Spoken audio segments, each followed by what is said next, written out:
group, you should have a lot of conversation, a lot of information from different people from different industries, all the world. So it's a great, really great opportunity.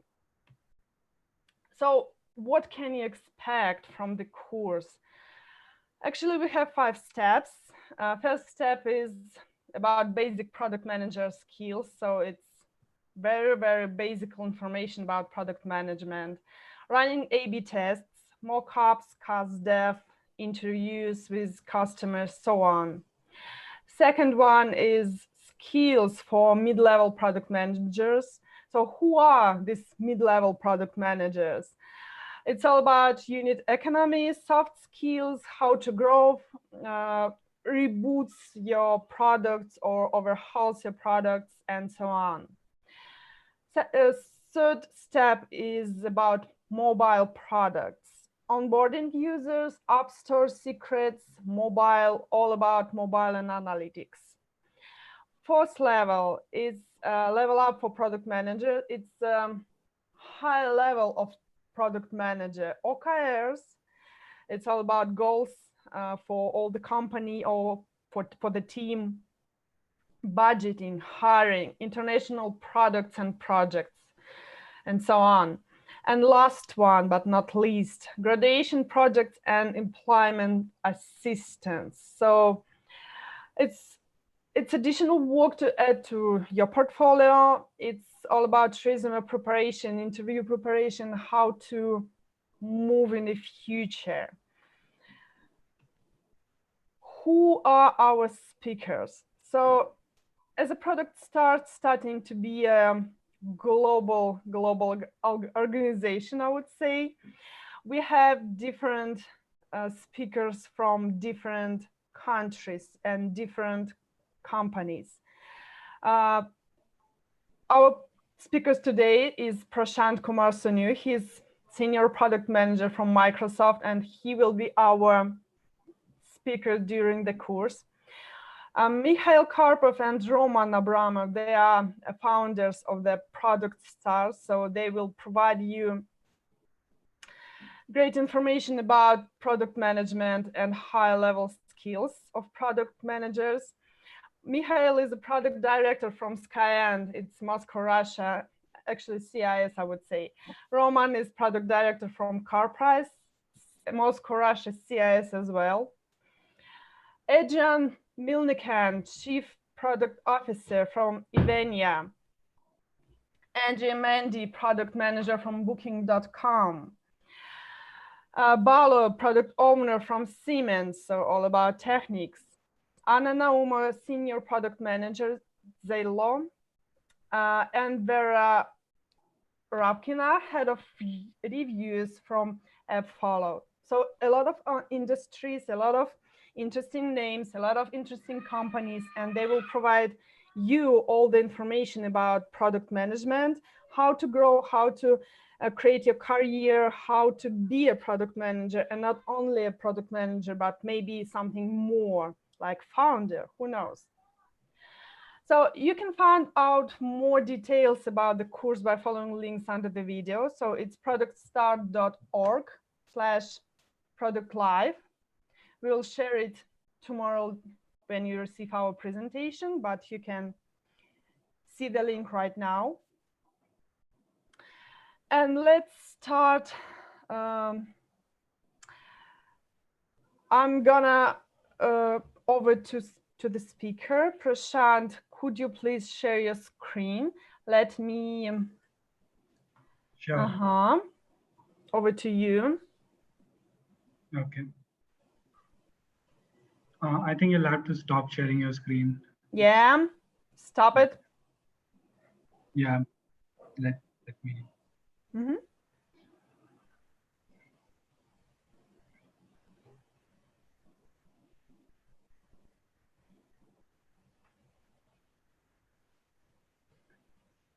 It's coming. Yeah, I can see your screen. Great. So, hello everyone, welcome to the course. So today I'll be talking about cracking the PM interview. I'm Prashant, Senior Product Manager at Microsoft. So let's start with the agenda. So this is what I'll be focusing on during this course. So first, I'll be talking about the areas that a product manager is tested on in an interview, and from that, I'll specifically focus on product design because that is one of the most important areas, and that is considered during an interview for a product manager.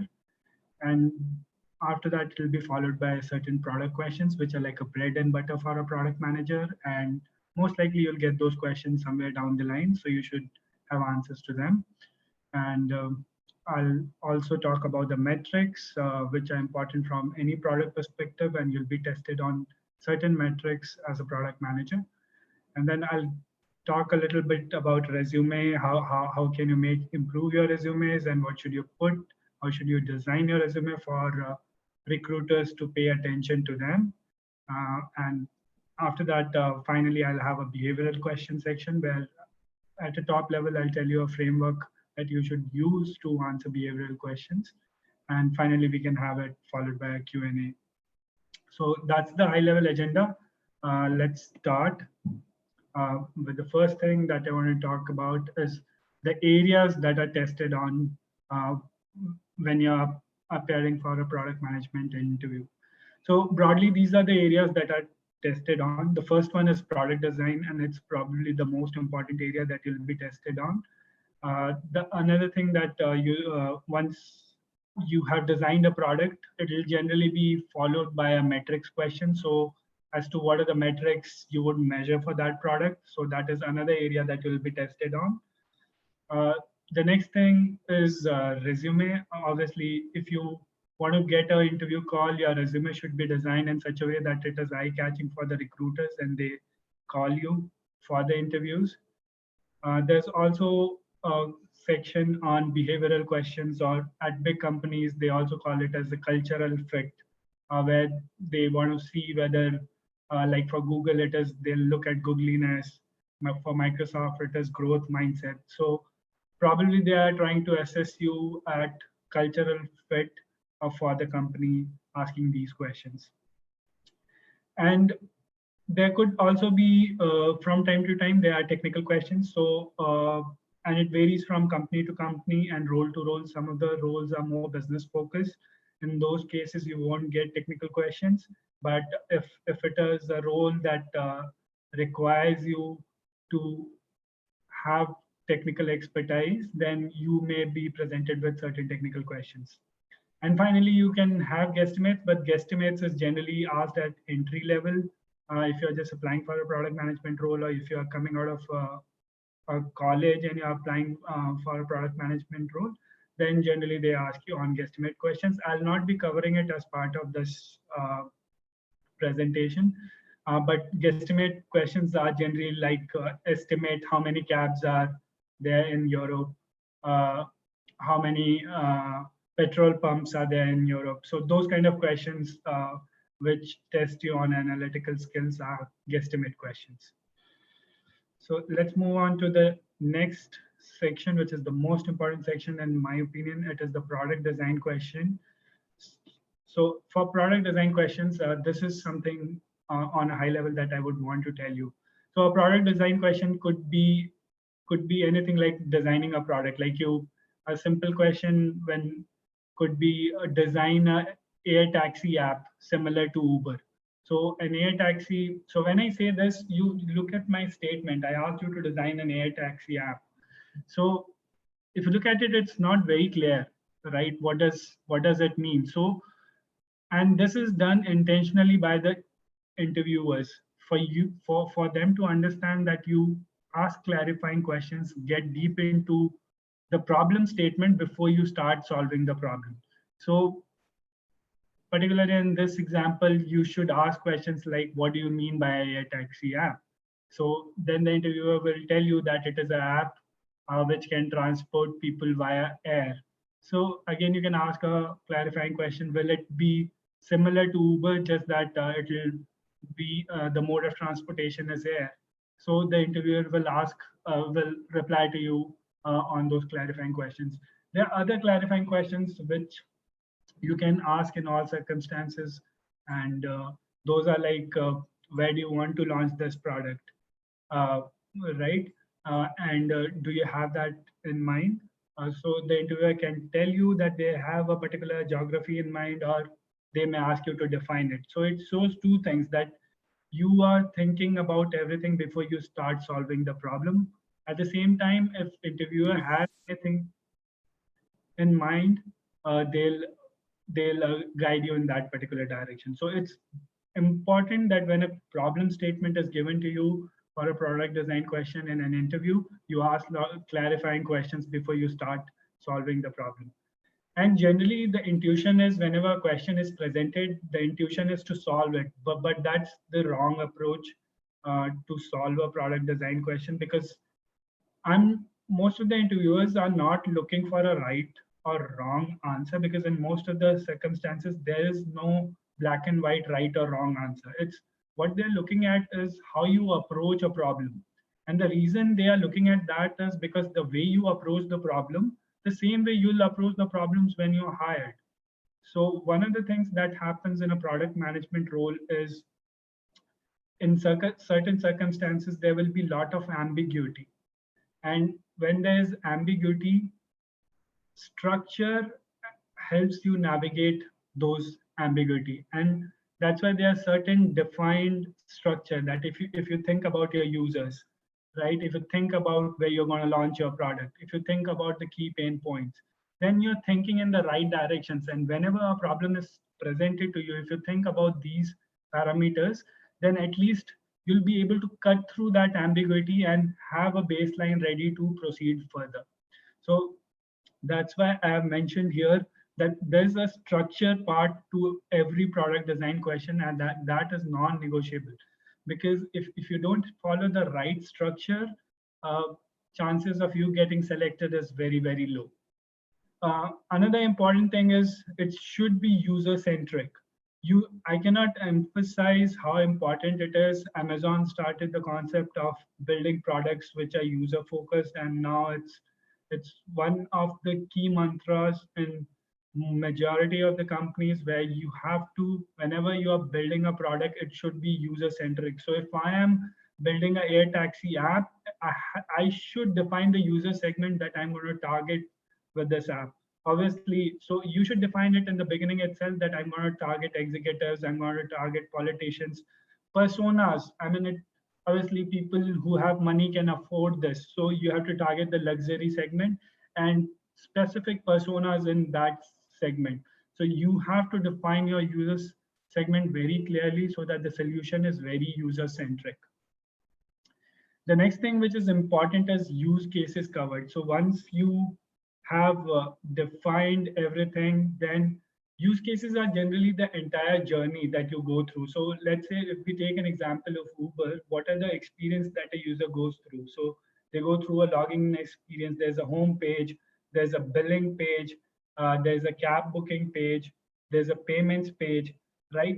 So this all of this use cases should be covered when you're thinking through. And the best way to do it is to think about the journey that a user will go through, right? If you're booking an Uber app, through Uber, if you're booking a cab, what is the journey you'll go through? You log in, you see the home page, then you search for a cab, you enter a location, and then you search for a cab, you see the price, you book it, and then you pay for it. So if you think about the journey, you'll most likely cover most of the use cases. So that's how you should think about it, that what would be the user journey, so that you can cover all the use cases.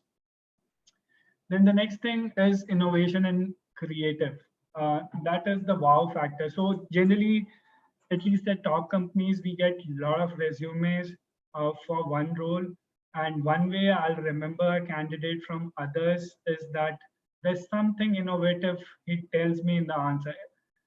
Sometimes it's very difficult to come up with innovative features, but even one innovative feature which is different from crowd can help you remember, can help can differentiate you from other participants in the interview. So when you're presenting the solution, besides the base use cases, try to present at least one or couple of innovative features in the product that you're designing. The other thing is navigating ambiguity, and for this, I'll only say that the point is like product design is such so vast that it's very difficult to cover everything because somebody can ask you to design a air taxi, somebody can ask you to design a Photoshop app, somebody can ask you to design a gardening app. So the areas can vary, and you cannot predict what will be asked in an interview. So there's a lot of ambiguity. So one thing is how you can overcome ambiguity is by practicing. The other thing is following the structure. So practice as much as you can. That will definitely make you better at things. At the same time, when you're practicing, make sure that you have the structure so that even in an interview, if you come up with a new question that you've never encountered, structure will help you form the baseline, and from there on, you can pull it off. And finally, the last piece that I want to touch upon is at some point, the interviewers also tend to go in depth. So at high level, you may know things, but make sure, especially for the products that you have designed, there could be rounds where they specifically test you on your products that you have designed, and that becomes a product design question, and they tend to test you on the depth of the product that you have.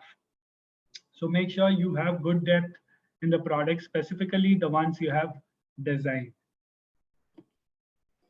Now, moving on to the next section, that is on product questions. So these are some of the bread and butter questions for a PM that can be asked, that will be asked in most of the interviews. So one of the important things that a PM does in everyday job is prioritization.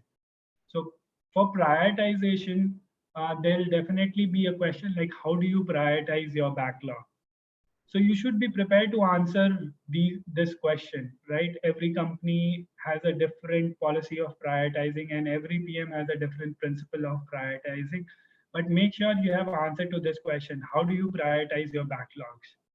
Second important question that can come up is how do you gather feedback from your customers? So if you are a PM, you have a customer base, you have to improve your products, and it is imperative that you gather feedback from your customers.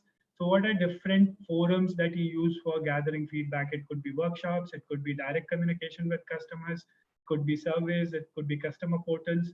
So all of those should come out when you're answering these feedback questions. Then another question that can happen is, as a PM, you have to constantly sell your idea. Whatever you are building, you have to sell it to the customers. So how do you do that? How do you sell your product, not just to customers, but also to the cross-functional teams? Because a product manager is supposed to work with a lot of cross-functional teams, and you should be good at selling your ideas. And there could be questions around that. How do you actually sell your ideas? And finally, there could be questions on feature to requirement, a requirement to feature conversion, right? So once you have a requirement, what do you do to convert it to a feature and communicate it to engineering team so that you can actually execute on the product strategy?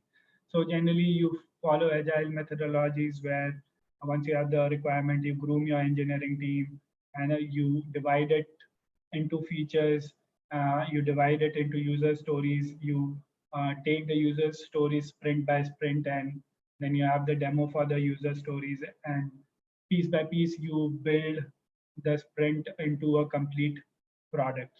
So whatever your way or method is, that should be clear, and you should answer this question in that direction. The next thing that this is that they'll ask is metrics. So generally, every product design question would be followed by a metric question. So if they ask you to design a product, they'll ask you what metrics will you use to measure the success of this particular product. So I've listed here two frameworks which are pretty famous. First one is HEART framework, which was developed by Google, and HEART stands for basically happiness metrics, engagement metrics, adoption metrics, retention metrics, and task success metrics. So this is one of the frameworks that you can use to define how you'll measure success of your product. So like happiness could be star ratings that you get on your Play Store, App Stores, or you build it on your web application. Engagement could be how much time users are spending on your pages, what features are they interacting with. So all that can be covered under this framework. So that's how if you can use this particular framework to define the metrics for the product design questions. Another metric framework that is used in industry is ARM, which stands for acquisition, activation, retention, and monetization. So this is another framework that you can remember to define metrics. So now I'll move on to one of the most important things, that is resume. So you will get to sit in an interview only if recruiters shortlist your resume, and then only you'll get the option of being in front of an interviewer and answering these questions. So it is imperative that your resume is good so that recruiters shortlist you and call you for interviews. So what are the important things that are looked in a resume? I'll talk about that. So the first and the most important thing is your resume should be impact driven. It should not be task driven. So a lot of resumes I see, they mention that I did this, I did this, I did this. See, that is very task driven approach, and that doesn't impresses an interviewer. If you want to impress an interviewer, rather than making it task driven, make it impact driven. As to if you did this, what happened, what was the impact to the company? Did you increase the revenue? Did you increase the number of customers who were coming to the portal? Did you increase the engagement time for the customers? What was the impact of that particular thing that you do? So so one way you would see, one good advice to do things is, generally it is recommended that your resume should be one pager. If you have around 10 years of experience, and if you have more than that, maybe one and a half pages max that you should go for. And the reason that is said is because when you make the resume one pager, you'll only keep the most important things and you'll remove the things which are not important. And similarly, when you're writing things from a perspective where you're defining impact, your resume size will shrink, but the impact will increase. But if you make it task driven, it will be a very lengthy resume, which I'll lose interest reading. And secondly, I'll not be able to gauge what impact did you create by doing all these tasks, whether these tasks were successful or not. So make sure on every line you ask this question: why are you? So what? If you did this particular thing, so what happened because of this? What happened to the company? What was the benefit of doing this? And that should come out clearly in every line that you write in your resume. That's the most important advice I have for the resume. The next thing I want to talk about is, tell me about yourself. This is one question that you'll get in all interviews, and this is an icebreaker question, and it's also sometimes the interview. In fact, in majority of times you'll also see it as an interview driving questions. So keep it short, at the same time have important things that are your strength, and tell me about yourself. So that a lot of times I've seen that interviewers only read a part of your resume, or sometimes they don't even read the resume and they start picking from the point what you say in tell me about yourself. So if there are few strengths that you have, make sure that it comes in tell me about yourself, so that if the interview is driven in that particular direction where they ask you those questions, you are easily able to answer them, and you are able to drive the interview in the direction that you would want to drive it, rather than interviewer driving it in the direction they wanted to it. The final thing is product design, and like I said, it's the most important section. So practice as many questions for product design as you can. The next section is behavioral questions. Behavioral questions are questions like how did you handle a conflict in a team? How do you handle a difficult customer? Questions like these are behavioral questions, which are there to gauge how do you react as a leader in different circumstances. And to answer these questions, one of the framework which is very famous in industry is the SAR framework, which talks clearly. So it basically, SAR stands for situation, action, and result. So you clearly articulate the situation first, that this was the situation, and then clearly articulate the action that you took, not the team. Make sure you specifically specify the actions that you took, because that is what I'm going to gauge you on. Because if you keep saying we, sometimes interviewers are not able to figure out whether you took that action or the team took that action. So make sure you are talking about your actions that you took and what was the result of those actions. So what was the final impact or outcome of doing that particular thing. So make sure that these three sections come out very clearly and distinctly. So a lot of times what happens that the story doesn't have a structure because behavioral questions, they barely have a right or wrong answers, and sometimes candidate feel I answered everything correctly but you get rejected. And one of the important reasons for that is because there's no structure in your behavioral questions. So make sure you follow this structure where you clearly articulate the situation, what you did as an action to overcome that particular situation, and what was the final result or impact of doing those things. So final advice to all the candidates would be who you are. Uh, they hire you for your uniqueness, so don't try to change that because there are different requirements and different teams, and they all look for specific candidates.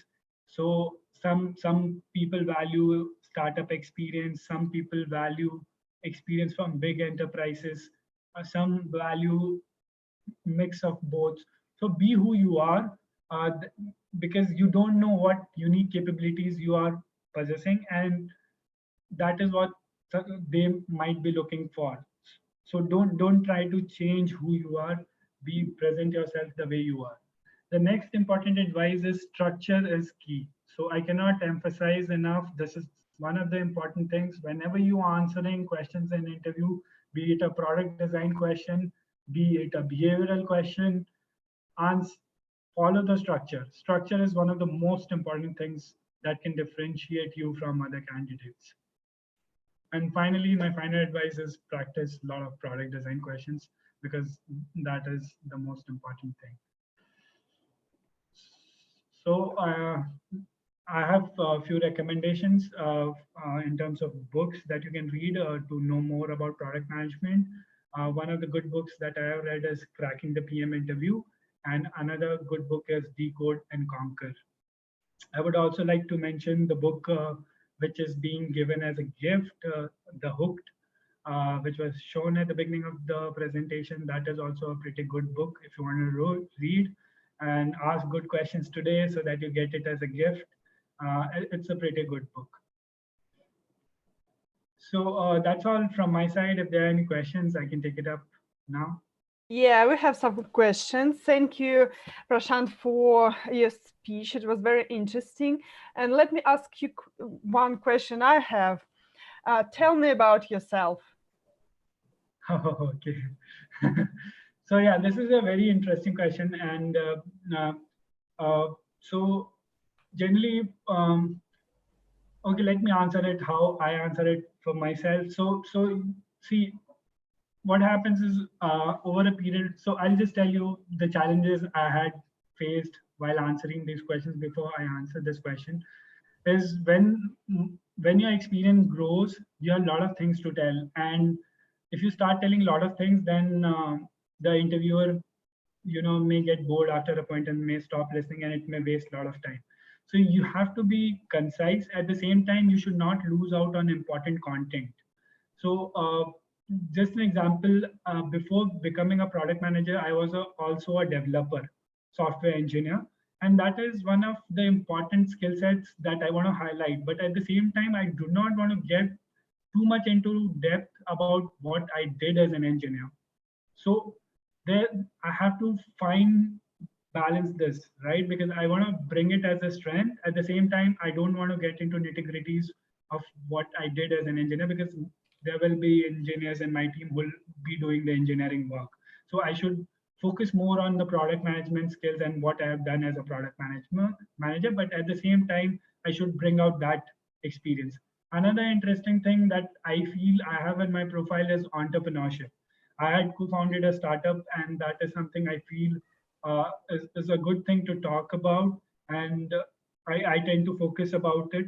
That besides the product management part that I want to talk about. So every person should figure out those 2 to 3 key skills besides product management that you want to highlight, and keep a fine balance between them so that you talk little bit about them, but you do not go very in depth about them.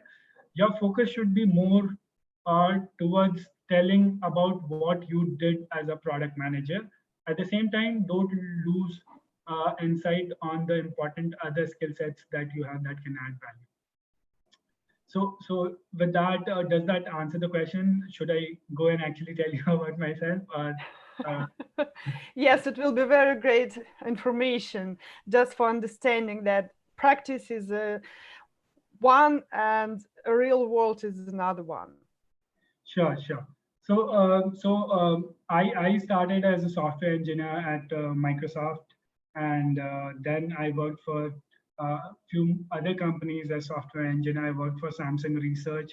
I worked for Rakuten, which is the largest Japanese e-commerce company, and I also co-founded a startup, which is cargobull.com. It was an online marketplace for renting trucks. And at the time I founded the startup, it was a fairly new idea in India. Eventually, I had to shut the startup because I could not raise funding for it. But I got a lot of interesting insights and experience from my startup, and that is something. When in the hindsight, when I analyzed, I realized there were that I had done things well from engineering side, but there were few things I did not do so well from business side, and to overcome those shortcomings, I thought of going for a business education, and I did my MBA. So I went for an MBA. I did my MBA from Indian School of Business.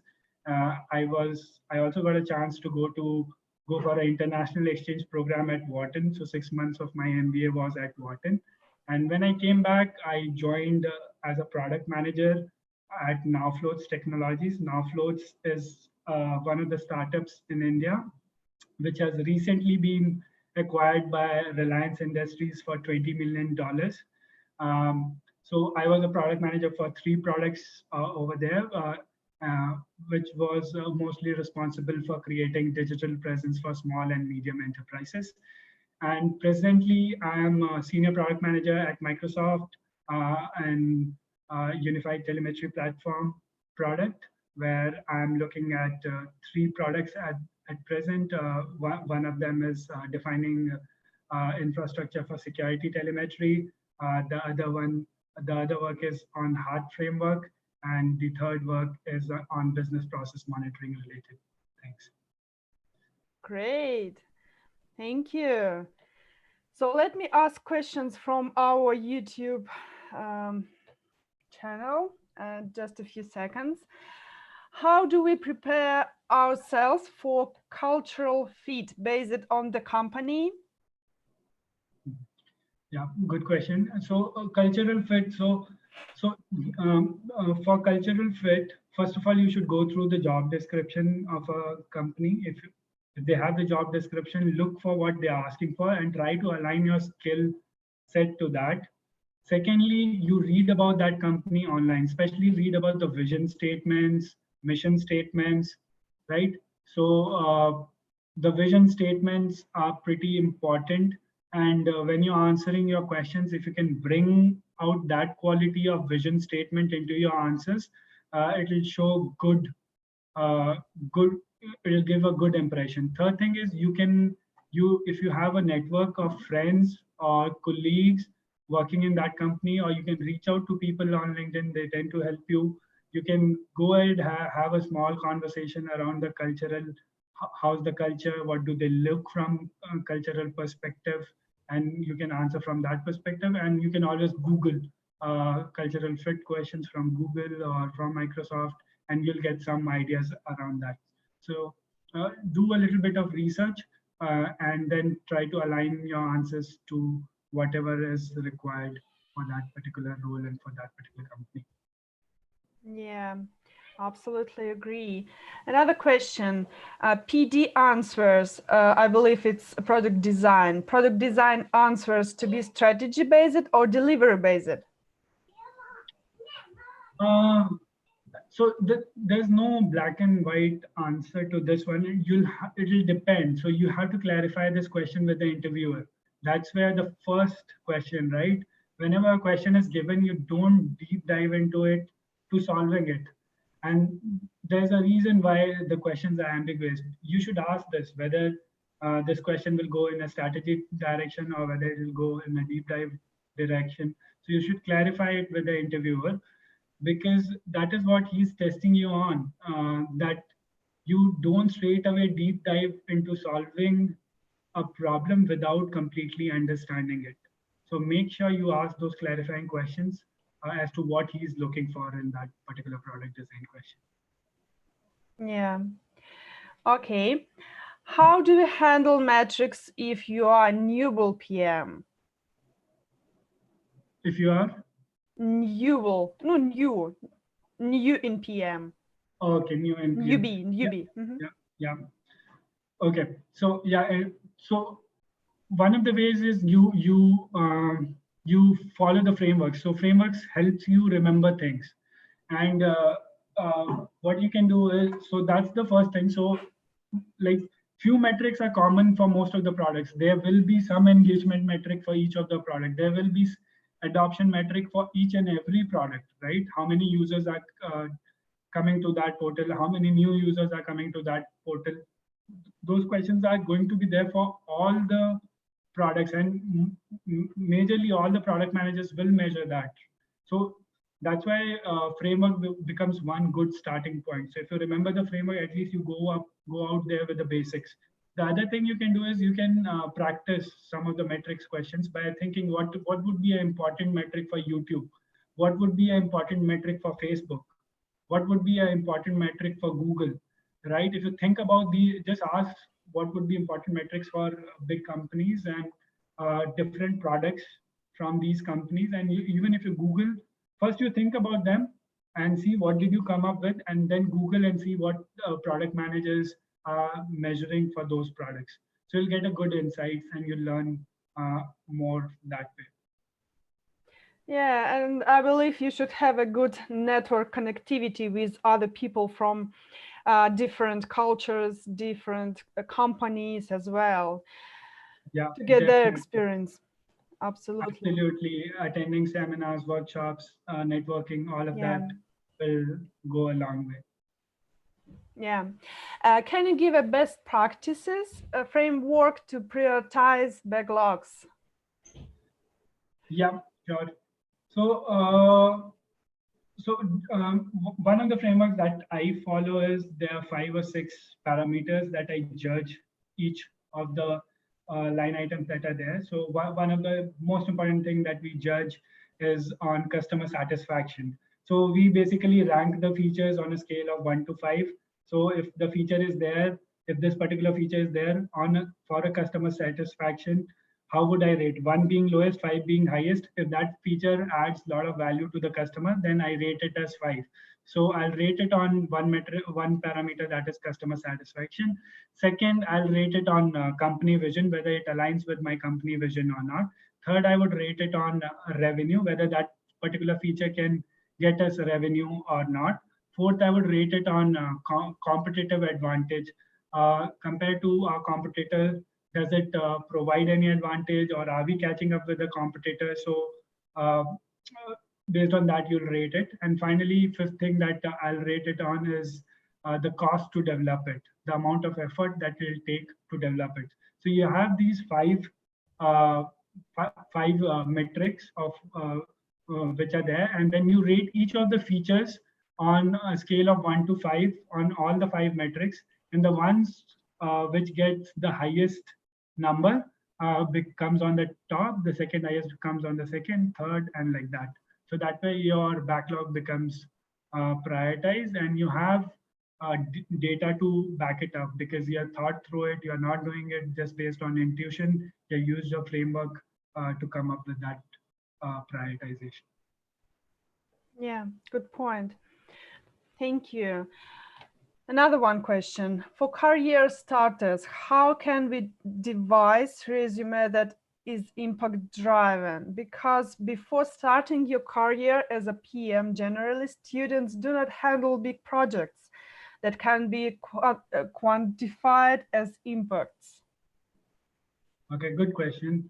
Yeah. So what I would recommend is so what you can do is you can do since you are trying to break into the PM role, show some initiatives, do some certification, do some courses in product management that shows that you have gone out of your way and you have already taken some steps to actually get into this career stream. So go for certification courses, do online courses, and mention that in your resume that I did this particular training on product management, I attended this workshop on product management, I have this certification on product management.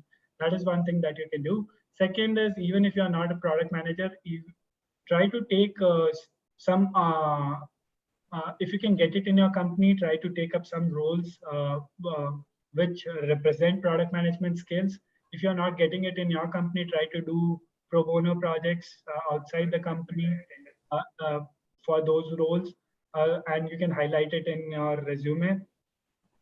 And third thing is, even if you are not a product manager, try to write your resume with whatever experience you had so far, make it impact driven. I mean, a developer or a software engineer's resume, just for an example, would be a lot more technical and it will talk about technical nuances. But now, from a software engineer, if you're trying to move into a product management role without even experience, then also you should instead of making your resume very technical, you should try to make it impact driven by changing those lines, right? That were very deep into software engineering focused principles to uh, making it more like a product manager resume in everything that you write.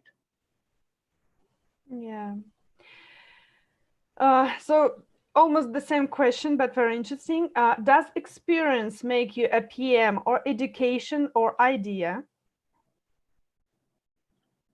Does experience make you Does experience make you a PM, or education or idea?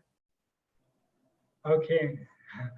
That's a very interesting question. I mean, I don't think I have black and white answers to Yeah. that question, because you will see people who have not been in PM designing great products.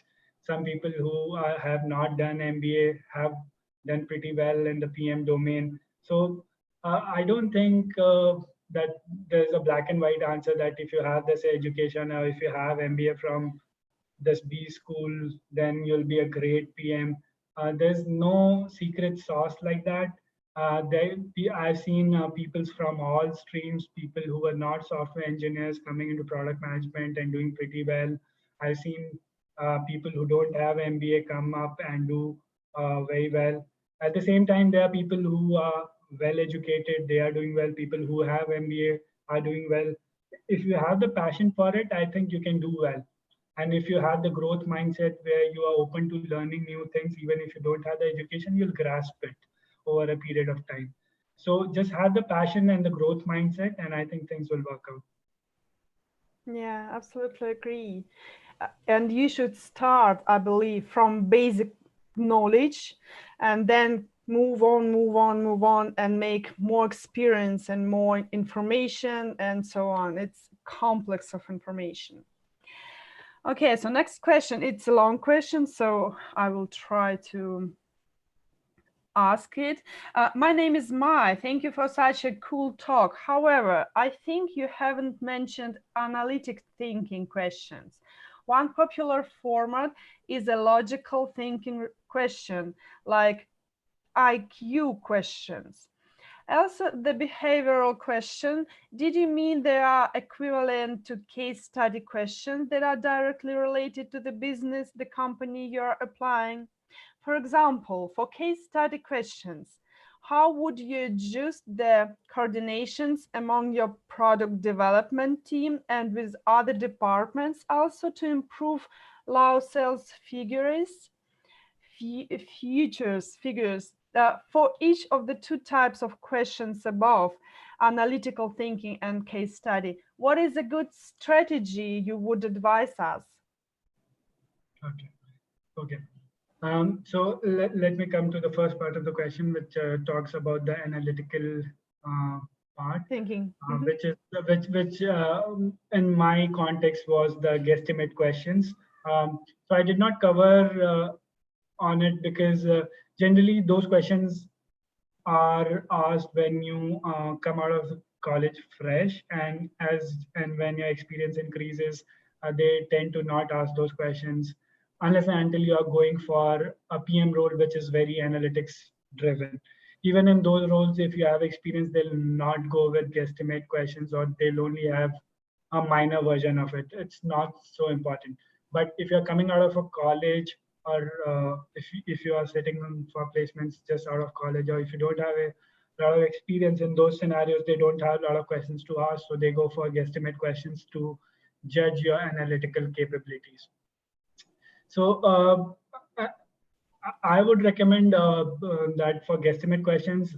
So consulting companies tend to ask them a lot, and there are very good videos from consulting companies on YouTube that I can recommend. You can just write it sample guesstimate questions on YouTube, and you'll see good frameworks over there. Generally, what I tend to do is I break it into a formula. That's the starting point, and then um, uh, like if they ask me to increase the sales of a company, then the formula for or they ask me to increase the revenue for a company, uh, then the formula would be a number of units sold into price of a unit, right? That's the formula to get the revenue. Now when you write this formula, ask the interviewer, what would you like me to do? Would you like me to increase the volume or price? Obviously, if you increase the price, it's simple, right? So he'll never go for price. He'll ask you to increase the volume. Now, if he asks you to increase the volume, then you just focus on that bucket of increasing the volume, and you break the problem into that, and then to elaborate in that particular direction. So it's a good practice whenever guesstimate questions are there, that you break it into chunks by writing mathematical equations. Once you write the mathematical equation, you ask what piece he wants you to solve for. If he asks you to solve for both the pieces, all the pieces, solve for it. Or if he asks you to focus on specific piece, focus on it. At the same time, I would recommend that go to YouTube. You'll find a lot of good videos from consulting companies, because this is an important consideration for consulting companies, and you'll find a lot of good stuff about that on YouTube. Now, coming to the second part of the question, which talks about case studies. So, case studies is something different. It's not behavioral question. So, it's another form of testing where you are generally, it's an open book thing where you are given a case which is more like a real problem that the company might be facing. Especially this is a common practice with startups. Big companies generally, in my experience, don't give it now, but startups tend to give you, where they give you a problem statement and ask you to make a deck as to how you will solve it, and present the entire solution to them. So it checks on multiple things. The idea behind that is that it will test the entire product design skills, because uh, whatever you are doing, uh, would the question would be something similar to a product design question. Secondly, it also checks your communication and presentation skills, which is an important aspect in a product manager. And it also acts as a filtering for a lot of startups, because startups don't have so many resources to interview a lot of people. So what they tend to do is uh, they give this assignments, and a lot of people are not serious about the roles. They are just giving it for the sake of practice. So people who are not serious will not do the assignment, and that way they tend to filter out those candidates and only focus on the candidates who are important. But what I have seen, it's at least at big companies, they are not giving case studies at the moment. And even during your college hiring, they can give you case studies of this sort. But the idea stays the same. It will be focused on product design, communication, and presentation skills. So that's what you should focus on. Yeah, thank you so much. We have some almost similar questions. So let me first ask you to stop share your screen, and I will share my screen. Sure. Mm-hmm.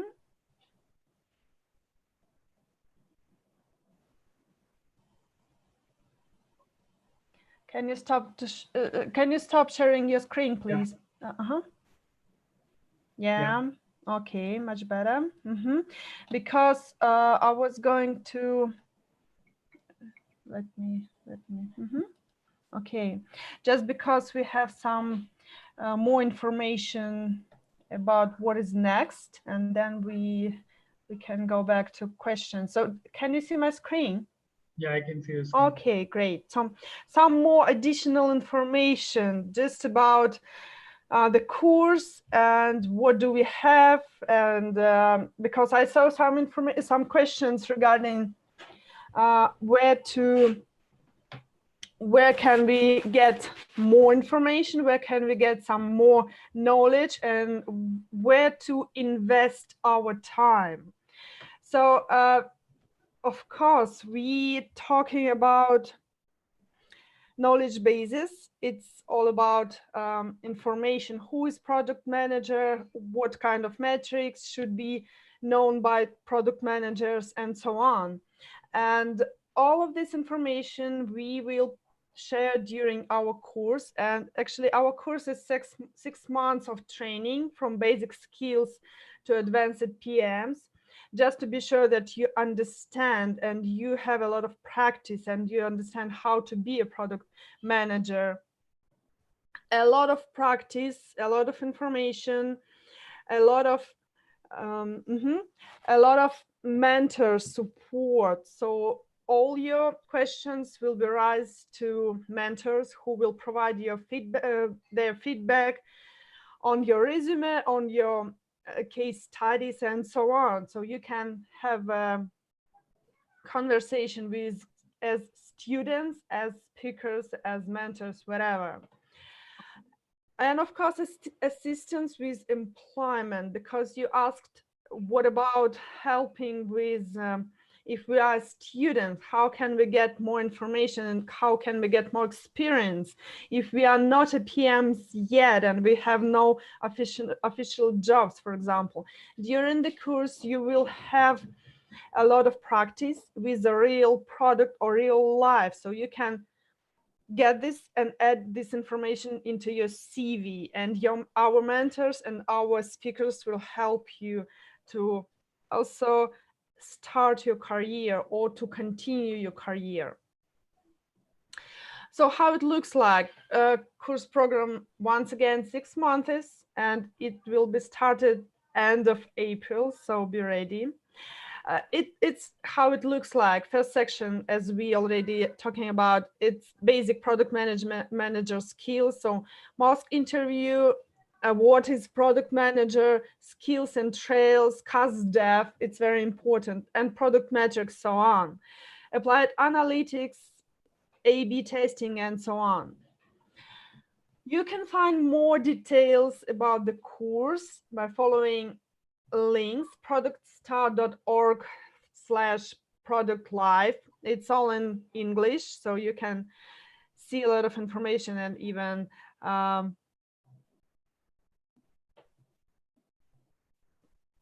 YouTube channels. So as a Product Star YouTube channel. The best questions. So we mentioned that we have some gifts for you at the end of the session. So 2-3 places on the course and one book, which Prashant already shared as a great book for PMs. So Prashant, let me ask you, we had a lot of questions. Which questions do you like most during today's session? Okay. 2 questions or 3 didn't. questions. Mm-hmm. Who should take 2-3 places and who should take a book? So I don't remember all the questions now. But do you have the list where from there? No, it's on YouTube channel. Okay. Okay, But I think uh-huh. the first or the second question, I don't remember exactly. That was a good question. Yeah, I actually think the same. We have Lakshmi who asked how do we prepare ourselves to cultural, and then the question was about recommended to tweak resume based on requirements and PD answers and so on. So they were good questions. And Right. mhm. And May asked for analytic thinking and study case studies. Mhm. And Sumit asked about technical PM skills, about career starters. It was also a good question. And can you give a best practice framework to prioritize backlog? So we had a lot of questions. So you choose Okay. three So guys and three can you gifts. go on top again? Yeah. So here is it. Ah, you can see my screen. So I think Lakshmi had asked few good questions Right, so, I believe. about the metrics and cultural fit. Both Yeah. questions. So I think that was. I think here also she asked a good question. How do we handle metrics if you are a new PM? So those Lakshmi certainly I would say asked a good question. Mm-hmm. Then uh,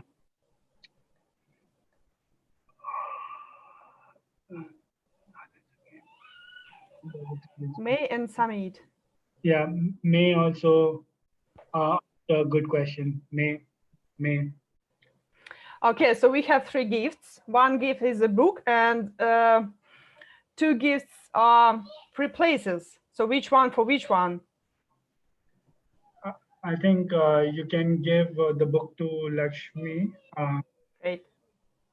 Or okay, so these two free places on the course. Okay, so the course will be free for them. That's what it means, right? Yeah. Okay, so I don't know which one is higher value. So Lakshmi asked good question. So whatever is the better gift, she should get one. And even Mia asked a Mhm. good question. So those two should get the slots in the uh, Slots. and the last gift, a book can be given to the third. To Samit, right? Yeah. Book. Okay, guys, you can pick up your gifts from Julia Kenyan. So just use a Telegram channel with this name and ask for your gifts. Let me share my screen. Okay, great. So, and homework. We have a very interesting homework for you, just because we have one more minute, last minute, if we still have it. So we will share the presentation with you tomorrow on our Telegram channel. So by the way, so you need to go step by step about your product management skills based on PM skills chart we have. This is the link. And please be very honey with you.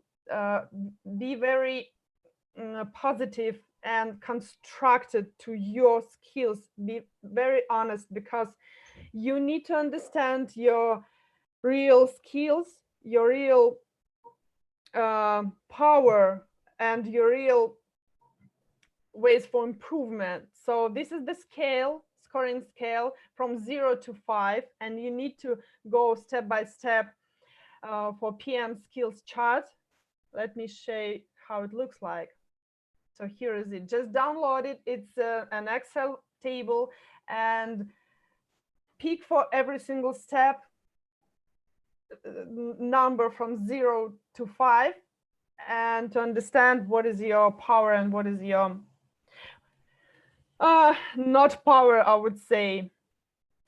And then you should go to checklist what to do, open product management skills chart, just to understand where you are and to understand what to do next. If this is your homework, do it for yourself, not for us, not for Prashant, for yourself, to understand where you are, to understand where you should go through.